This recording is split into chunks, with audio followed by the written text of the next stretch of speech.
В Ямболският медицински център ТОП-медик ще гостува специалист от Санкт-Петербург. Доктор Васил Стоянов е специалист с над 15 годишен опит в естетичната дерматология.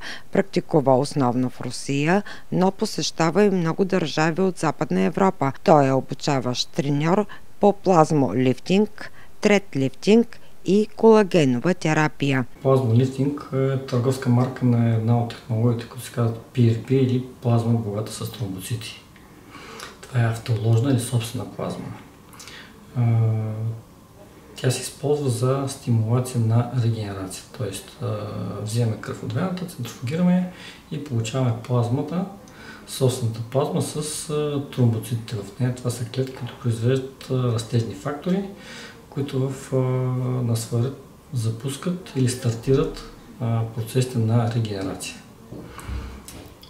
Използва се в всяка една област на медицината, където има необходимост от регенерация. Като се започне от естетичната медицина и се свърши ортопедия, гинекология, т.е. навсякъде дентална медицина, навсякъде, като имаме нужда да стимулира регенерацията, се използва плазмолифтинг или плазмотерапия, независимо как ще наречем. Това са технологии, които идват именно от регенеративната медицина. Защо вие като специалист я препоръчвате и практикувате? Аз съм естетичен дерматолог и започнах с тези технологии да работим преди 15 години. Основно в естетична медицина. Така се случиха нещата, че на близък човек след една тромбоемболия се появи една голяма рана и имахме нужда за лечение на тази рана да търсиме способи за стимулация на регенерация и се върнахме пак към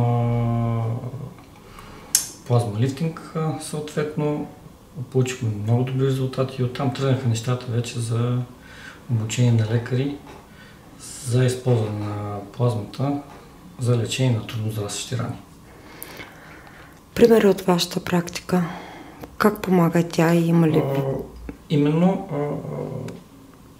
в епитализацията на една рана в идеални условия, раната се епитализира с скорост 1 мм на 10-12 дена.